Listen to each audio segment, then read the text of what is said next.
눈에는요 여러 의미가 들어있는데 이런 재미있는 의미도 있습니다. 눈꺼풀에 날개를 달다. 참 문학적인 표현이죠.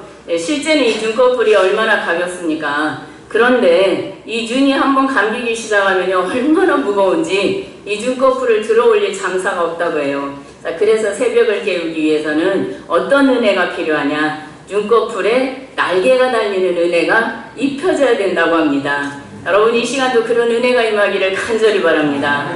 자, 여호수아서는요 제가 새벽에 월요일에 살펴보는 본문인데요. 지금 우리는 이제 여호수아서 후반부에 들어와 있습니다. 전반부에서 11장 전반부에서요 정복전쟁이 있었다면 후반부는 이제 땅을 나눠주는 그런 기업분배 이야기예요. 그래서 이제 이스라엘은 가나안 1단계 정복전쟁을 마치고 그 땅을 나눠주는 그런 일인 기업분배를 시작합니다. 그래서 먼저 본문에 들어가기 전에 앞에 1절에서 5절까지는요 땅을 분배하는 지도자들은 누구이고 그 땅을 또 나누는 방법은 무엇이고 그 땅을 받는 대상들은 누구인가에 대해서 1차적으로 소개하고 있는데 먼저 그 부분을 잠깐 한번 살펴보도록 하겠습니다. 우리 14장 1절 말씀 한번 같이 읽겠습니다. 1절입니다. 이것은 이스라엘 자손이 가나안 땅에서 받은 기업 곧 제사장 엘르아살과 눈의 아들 여호수아와 이스라엘 자손 지파의 족장들이 분배한 것이니라. 아멘.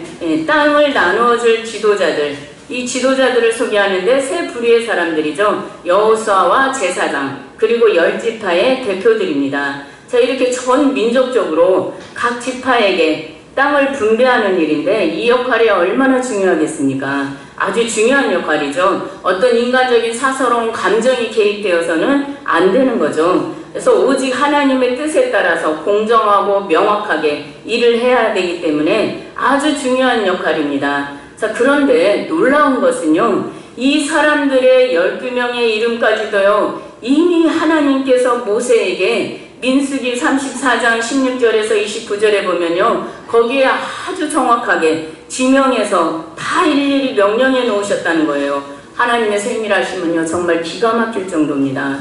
자, 이처럼 하나님의 그 세밀하심과 구체적이고 주도 면밀하심 앞에요 우리가 어찌 우리 삶을 맡기지 않을 수가 있겠습니까?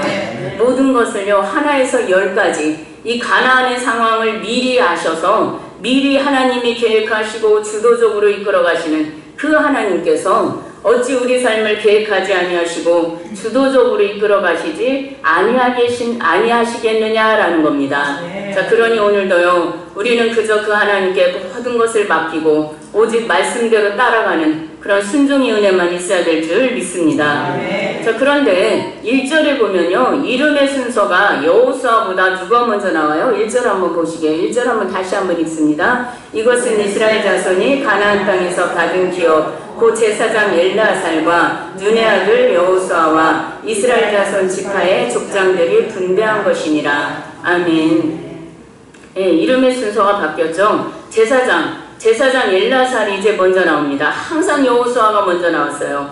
자, 그런데 이렇게 이름이 바뀌는데 이름이 먼저 나온다는 것은요 중요성의 차이죠. 이제 여호수아가 뒤로 가고 물러간 것을 보게 됩니다. 자, 왜 그럴까요? 그것은요 이스라엘의 시대가 이제 바뀌고 있다라는 것을 말하는 거죠. 정복 전쟁의 시대가 아닌 이제는 정착해서 삶을 안정적으로 누리는 시대로 이제는 바뀌는 겁니다. 자, 그래서 전쟁의 시기에는 이 군인과 같은 용맹스러운 여호수아가 더 주도적이었다면 이제는 여호수아의 역할보다는 제사장의 역할이 더 중요하게 된 겁니다. 자, 이처럼 시대마다 역할의 중요성의 차이가 조금씩 달라질 수가 있죠.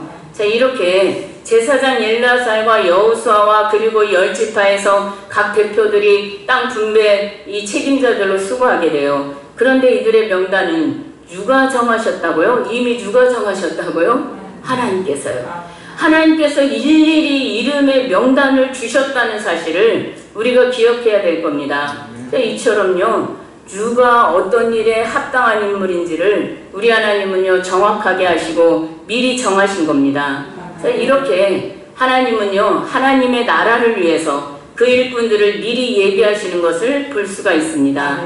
그러므로 우리는요 하나님이 일하라 하실 때 그 명령이 미리 예비된 것임을 알고 순종해야 될 줄 믿습니다. 하나님께서 미리 준비하신 일꾼이라는 거예요. 그래서 하나님은 이렇게 미리 준비하셔서 쓰시기도 하시지만 또 때로는요 부족하지만 일하는 가운데 그 은사와 재능이 더 발전하게도 하십니다. 자, 그러므로 우리는요 나를 불러주시는 그 자리에서 순종함으로 일하는 가운데 주신 재능과 은사가 더욱 발견되어져서 더 귀하고 풍성하고 아름답게 쓰임받기를 간절히 바랍니다.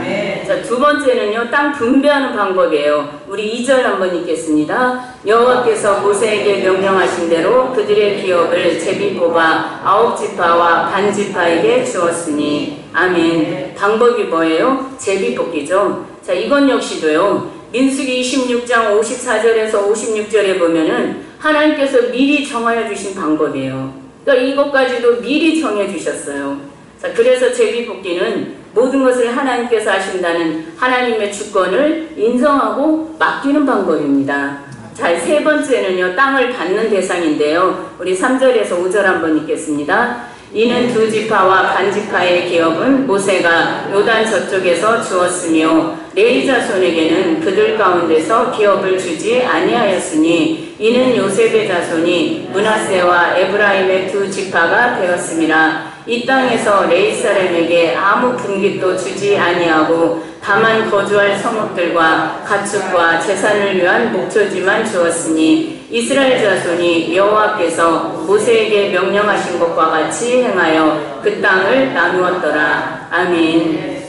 네, 12지파 중에서요 4지파와 2지파반은 여기에서 제외가 되죠. 자, 이유는요 하나님의 명령대로 레위지파는 하나님을 위한 성전 봉사자들이기 때문에요 따로 기업이 없었어요. 그리고 최소한의 소유만 갖게 됩니다. 자, 그리고 2지파반은 이미 모세 때 요단 동편 땅을 받았기 때문이에요. 자, 이렇게 모든 땅 분배 일이 사람의 생각이 아닌 오직 하나님의 명령의 말씀 그대로 이루어지게 되고 이제 막 맞춰지려는 때에 갑자기 누군가가 여호수아 앞으로 나옵니다. 우리 6절 읽겠습니다. 그때 유다 자손이 길갈에 있는 여호수아에게 나아오고 그니스 사람 여분네의 아들 갈렙이 여호수아에게 말하되 여호와께서 가데스 바네아에서 나와 당신에게 대하여 하나님의 사람 모세에게 이르신 일을 당신이 아시는 바라. 아멘. 누가 나왔어요? 갈렙이죠.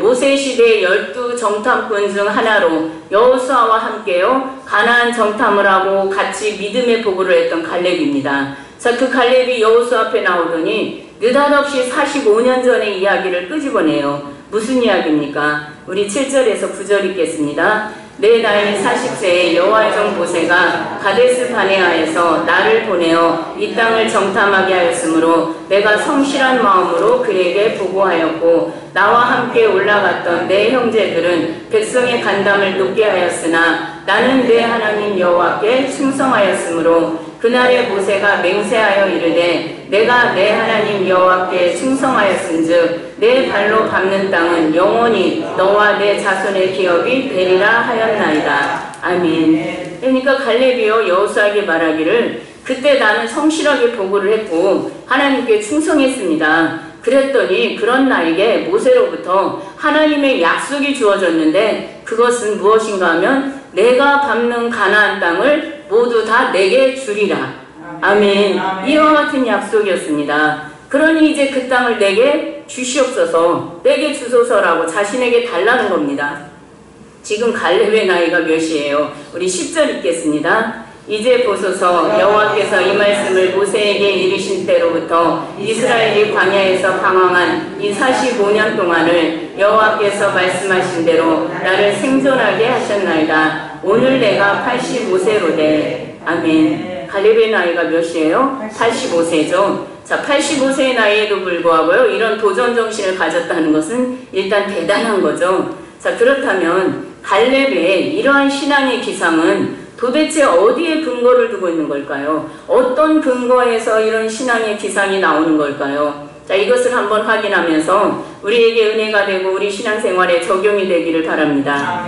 먼저 이 갈렙은 어디 사람이에요? 지금은 유다 지파에 속했어요. 그런데 원래 그가 어디 사람인가 하면요 6절 한번 보시겠습니다. 그때 유다 자손이 길갈에 있는 여호수아에게 나오고 그니스 사람 여분네 아들 갈렙이 아멘. 여기까지요. 갈렙이 어디 사람이에요? 그니스 사람이죠. 자, 그니스가 어딘가 하면은 창세기 15장 17절에서 19절을 보면요, 가나안 족속을 쭉 말해요. 그런데 거기에 그니스가 들어있습니다. 그래서 갈렙은요, 원래부터 하나님을 섬기는 이스라엘 사람이 아닌 거예요. 우상 문화에 찌들렸던 가나안 족속 중에 하나였습니다. 자, 그런 그에게 어떻게 이런 하나님에 대한 여호와 신앙이 생긴 걸까요? 우리는요, 이것을요, 이 믿음을요, 아브라함을 통해서 이런 믿음에 대해서 잘 알 수가 있죠. 창세기를 보면 아브라함이 많은 자손을 주시겠다는 하나님의 약속을 받고도요, 어쩐지 가슴이 미지근하고 침울해요. 자, 그러자 하나님께서는 아브라함을 다시 부르십니다. 아브라함아, 아브라함아, 바다의 모래 숫자를 셀 수가 있니? 한번 세어볼래? 에이, 어떻게 다 세요? 자, 그러자, 그럼 저 별들은 셀 수 있니? 물어보십니다. 그러자 아브라함이 뭐라 그래? 에이, 못해요. 못 세죠? 그러자 하나님은요, 그처럼 내 자손을 많게 하리라 라고 다시 약속을 하시면서 아브라함에게 믿음을 넣어주십니다. 자, 그리고는 하나님이 넣어주신 그 믿음을 보시고 그 믿음을 뭘로 여겨주셔요? 의로 여겨주셔요. 아멘. 이것이 로마서 전체가 말하고 있는 의에 대한 핵심 주제예요. 여러분, 그래서요, 우리가 내가 믿은 것 같지만 그 믿음 또한 하나님께서 내게 주시고 또한 그 믿음을 보시고 나를 의롭다 여겨주신 줄로 믿습니다. 그러니 모든 것이 다 하나님의 은혜예요. 아멘. 기독교를 한마디로 말하라고 하면은 C.S. 루이스는 은혜다라고 말한다고 그랬죠. 은혜. 모든 것이 다 은혜인 줄 믿습니다. 자, 그리고 나서 하나님께서 아브라함에게 언약을 하시는데요, 한 사인을 통해서 그 언약을 더 확실하게 하십니다. 짐승을요, 반으로 쪼개어 놓고 그 가운데를 횃불이 쫙 지나가요. 자, 이 횃불은 하나님의 임재의 상징입니다. 그래서 이것은 무슨 의미인가 하면은 죽음을 의미해요. 그러니까 하나님께서 아브라함아, 이 짐승이 반으로 쪼개어진 것처럼 너나 나나 약속을 안 지키는 쪽은 이렇게 죽는 것이다. 자, 이것을 약속하자 라고 하나님께서 일방적으로 이 횃불 언약을 하십니다. 자, 그런데 아브라함이 이 언약을 다 지킬 힘이 있습니까? 없어요. 결국 아브라함은 중간에 하나님의 약속을 기다리지 못하고요, 자기 힘으로 이스마엘을 가지고 맙니다. 자, 그러므로 그는 언약을 깨고 말아요. 자, 그런데 이것을 하나님이 아세요. 아브라함은 처음부터 약속을 지킬 능력이 없다는 것을요. 그래서 언약은요, 하나님께서 일방적으로, 하나님이 주도적으로 하시는 것이고 하나님 자신을 걸고 인간과 언약을 하시는 겁니다. 그래서 아브라함이 죽어야 되는데 그 자리에 누가 대신 죽습니까? 누가 오셔서요? 우리 주 예수 그리스도께서 오셔서 대신 죽어주시지 않습니까? 아브라함이 할 수 없는 그것을, 곧 우리가 할 수 없는 그것을 예수님께서 오셔서 그 언약을 지키시고 성취하신 겁니다. 바로 이 횃불 언약을 통해서 하나님께서는요, 아브라함에게 이 같은 사실을 알게 하시는 겁니다. 자, 이것이 성경 전체에 흐르고 있는 언약에 대한 말씀이에요. 그 하나님이 인간과 언약을 하실 때는요, 하나님의 독생자 아들을 걸고 하시는 언약인 겁니다. 여러분, 우리가 무엇인데요? 우리가 무엇인데 하나님은 이같이 독생자를 걸고서까지 우리와 언약을 하시는 걸까요? 자, 이 사실을 생각할 때요, 정말 우리가 얼마나 가슴 벅차고 절절한 하나님의 사랑을 받고 있는지 모릅니다. 그래서요, 세상의 것 조금 부족해도 하나님의 그 사랑으로 만족하시고 하나님의 그 사랑의 힘으로 이 시간도 모든 문제가 해결되고 회복되기를 간절히 바랍니다. 어떤 환경이든지 하나님의 그러나라는, 성경을 보면 수도 없이 이런 반전의 역사가 나오잖아요. 하나님이 개입하시면 그러나가 돼요. 인간은 연약한데 그 연약함 속에 하나님의 그러나라는 반전의 말씀으로 우리도 회복되는 반전의 역사가 있기를 간절히 바랍니다. 바로 갈렙에게 이와 같은 하나님이 주시는 믿음이 그에게 주어졌던 겁니다. 그래서 그가 어디 땅을 정복하겠다고 나섭니까? 우리 13절 한번 읽겠습니다. 13절입니다. 여호수아가 여분네 아들 갈렙을 위하여 축복하고 헤브론을 그에게 주어 기업을 삼게 하매. 아멘. 갈렙이 달라고 한 땅이 바로 헤브론이에요. 자, 이 헤브론은 창세기 13장, 23장 또 35장을 보면요. 어떤 지역인가 하면은 하나님께서 아브라함에게 가장 먼저 가나안에 들어와서 가장 먼저 첫 번째로 주신 땅이에요. 또 이곳이 사라의 매장지가 있는 곳입니다. 그리고 아브라함과 이삭과 야곱이 거주하던 곳이 바로 헤브론이에요. 자, 그런 헤브론은 실제로 현재 어떤 지형입니까? 우리 12절 읽겠습니다. 그날에 여호와께서 말씀하신 이 산지를 지금 내게 주소서. 당신도 그날 들으셨거니와 그곳에는 아낙 사람이 있고 그 성읍들은 크고 견고할지라도 여호와께서 나와 함께 하시면 내가 여호와께서 말씀하신 대로 그들을 쫓아내리이다 하니. 아멘. 이 헤브론은요 현재요 평지가 아닌 지대가 높은 산지입니다. 그 두 번째는요 비어있는 땅입니까? 아니죠. 전쟁을 해서 차지해야 되는 땅이에요. 자, 그런데 그곳 사람들은 또 어떤 사람들입니까? 아낙 자손들이에요. 거인족 중에서도 이 헤브론의 아낙 자손들은 가장 키가 큰 아주 강대한 족속들입니다. 자, 그러니 당연히 성읍들이 크고 견고한 그런 난공불락의 성읍들이겠죠. 그러니까 한마디로 이 헤브론은 전쟁을 하기에는 어떤 곳이에요? 매우 조건이 안 좋은 곳이에요. 감당하기 어려운 성읍이라는 겁니다. 그런데 왜 갈렙은 하필 이런 산지를 요구했을까요? 이 이유는요, 이 헤브론은 아까 창세기에 나오는 대로 어떤 땅이에요? 하나님의 임재가 있었던 곳이고 하나님의 말씀이 주어진 곳이고 하나님께서 족장들과 동행하여 주시던 땅이고 하나님의 약속이 있는 땅입니다. 그러니까 조상적부터 하나님이 언약 가운데서 이스라엘 백성들에게 약속하신 약속이 있는 땅이라는 겁니다. 물론 가나안 땅 전체가 그랬지만요, 이 헤브론은 더욱 특별한 장소였던 거예요. 자, 갈렙은 그런 산지를 내게 주소서라고 요청했던 겁니다. 자, 우리 11절 말씀 한번 더 읽겠습니다. 11절입니다. 모세가 나를 보내는 날과 같이 오늘도 내가 여전히 강건하니 내 힘이 그때나 지금이나 같아서 싸움에나 출입에 감당할 수 있으니. 아멘. 예, 큰일 날 뻔했어요. 없으니로 읽었어요. 갈렙은요, 자신이 45년 전이나 지금이나 강건함과 힘이 같아서 싸울 수 있다라고 합니다. 여기서 힘은요, 원어로 코아흐로 신체적 힘만을 말하는 것이 아니에요. 그러니까 갈렙도 나이가 85세인데요. 그러니까 여기서 힘은 영적인 힘으로 하나님의 약속을 붙드는 그 믿음과 확신의 힘을 말해요. 그 힘이 45년 전이나 지금이나 같다라는 겁니다. 아멘. 또 한편으로 자신의 지도력과 같은 역량의 힘을 말하기도 하겠죠. 그러나 무엇보다도 이 힘의 근원이 뭡니까? 우리 12절 다시 한번 읽겠습니다. 그날에 여호와께서 말씀하신 이 산지를 지금 내게 주소서. 당신도 그날에 들으셨거니와 그곳에는 아낙 사람이 있고 그 성읍들은 크고 견고할지라도 여호와께서 나와 함께 하시면 내가 여호와께서 말씀하신 대로 그들을 쫓아내리이다 하니. 아멘. 아멘. 여호와께서 나와 함께 하시면, 할렐루야. 여호와께서 나와 함께 하시면 내가 여호와께서 말씀하신 대로 그들을 쫓아내리이다. 아멘.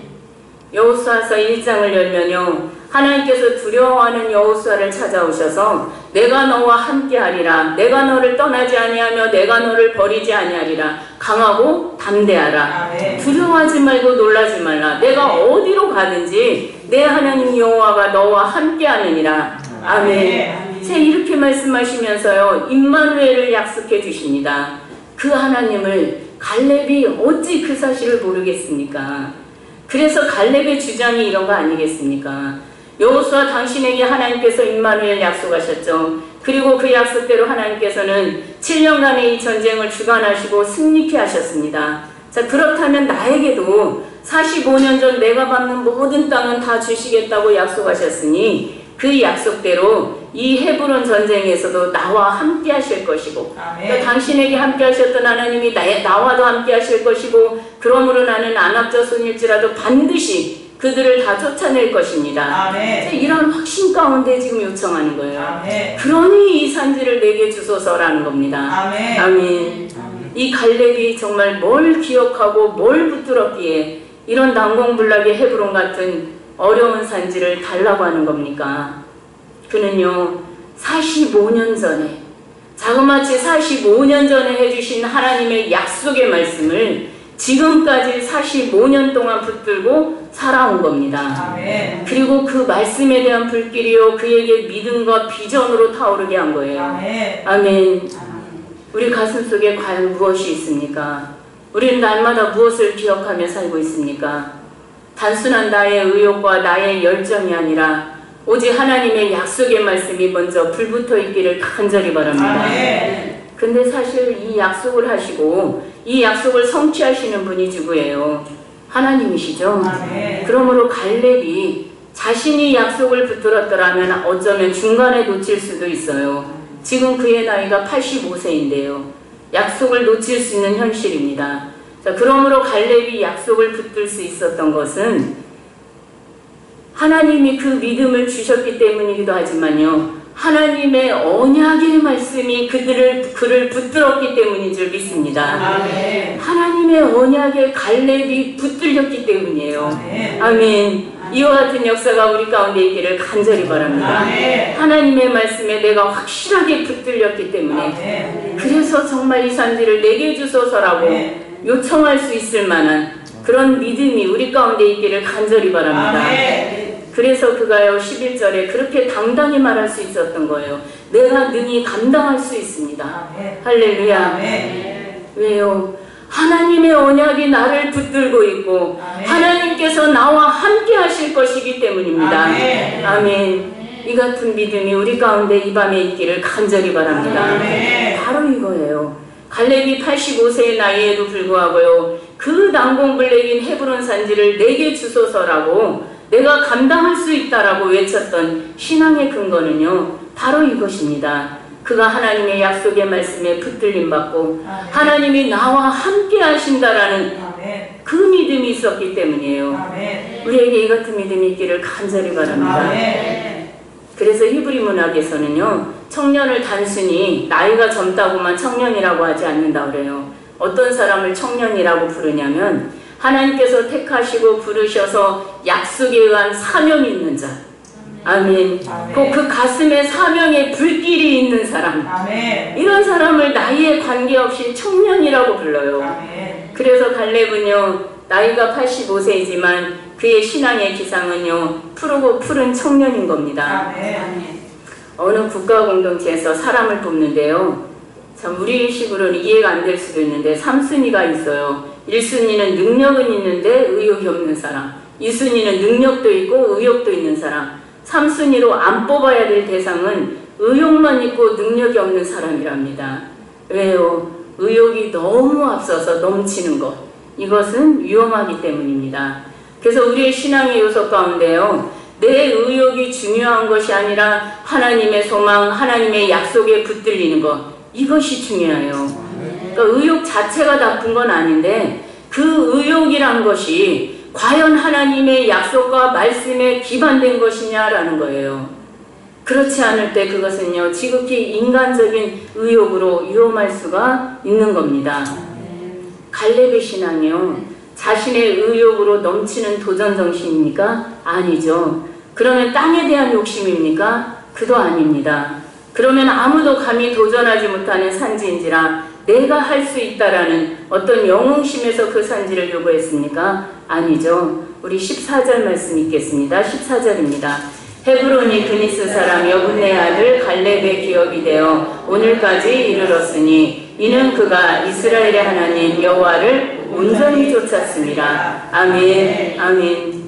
갈렙이 헤브론을 기업으로 얻게 된 이유를요, 이는 그가 이스라엘의 하나님 여호와를 온전히 쫓았습니다. 아멘. 아멘. 항상 이것이 걸리더라고요. 여기 온전히는요, 히브리어로 말레로 채우다, 만족시키다 라는 뜻이에요. 우리 목사님이 여러 번 설교해 주셨는데요, 그러니까 갈렙은 오직 하나님만을 의뢰하고 하나님께 순종함으로 하나님의 마음을 채우고 만족시켜 드린 겁니다. 할렐루야. 아멘. 우리가 부디 우리 하나님의 마음을 채우고 만족시켜 드릴 수 있기를 간절히 바랍니다. 아멘. 그러므로 결국 그는요, 헤브론을 기업으로 얻는 축복을 받아 누리게 됩니다. 우리가요, 하나님을 90% 사랑하고 세상도 10% 사랑한다면 그것은 하나님을 온전히 사랑하는 것이 아닐 겁니다. 그렇죠? 이처럼 우리에게 있어서요, 하나님은 우리의 우선순위가 되는 것보다도, 우선순위라기보다도 우리의 전부가 되어야 될 줄 믿습니다. 아멘. 바로 그렇게 갈렙이 하나님만을 온전히 쫓은 거예요. 아멘. 아멘. 아멘. 이것이 항상 우리 신앙의 싸움인 것 같아요. 믿음의 싸움인 것 같아요. 과연 내가 하나님을 사랑한다면서 다른 것도 얼마만큼 사랑하고 있는가? 내가 하나님만을 정말 100% 사랑하고 내가 하나님만을 정말 100% 온전히 쫓고 있는가? 이것이 항상 우리 믿음의 싸움인 것 같아요. 갈렙은 그런데 하나님만을 온전히 쫓은 겁니다. 아멘. 그래서요, 기독교 역사 이래 하나님의 언약의 말씀에 붙들린 성도는 나이에 관계가 없이 그가 청년이고 그가 하나님을 온전히 쫓게 되는 줄 믿습니다. 아멘. 하나님은 이렇게 아브라함을 불러서 언약을 맺으시고 그 언약의 말씀으로 아브라함을 붙드신 것처럼 갈렙 역시도 하나님의 언약이 그를 붙들었고 그의 인생의 최대 가치가 되게 하셨어요. 아멘. 하나님이 우리 인생의 최대 가치가 되기를 간절히 바랍니다. 아멘. 우리도 오직 하나님의 언약의 말씀에 붙들려 사는 정말 푸른 신앙의 기상을 가진 그런 청년으로 사는 역사가 있기를 간절히 바랍니다. 아멘. 이 시간도 말씀 붙들고 기도하실 때요, 하나님은 하나님 나라를 위해서 미리 일꾼들을 예비하시고 준비시키셔서 사용하세요. 그러나 때로는 일을 하는 가운데 주신 재능과 은사를 더욱 발견하게 하시고 발전시키셔서 아름답고 풍성하게도 사용하십니다. 그러므로 우리가 하나님께서 준비시키시고 또 일하는 가운데 더욱 재능과 은사를 발견하고 더 귀하고 아름답게 쓰임받게 해주시라고 이 시간도 기도하시고요. 두 번째는요, 우리가 하나님의 약속의 말씀에 붙들려 살게 하시고 그 말씀으로 말미암아서 우리에게 믿음과 확신과 비전이 새겨지게 하시고 그로 인해 담대히 살아가는 우리가 되게 해달라고, 정말 우리 가슴에 약속의 말씀이 있어서 우리의 신앙의 기상이 정말 푸르른 청년으로 담대히 이 세상을 이기며 도전하며 살아갈 수 있게 해달라고 이 시간도 한번 우리 말씀 붙들고 먼저 우리 주여 세 번 하고 한번 기도하시겠습니다. 주여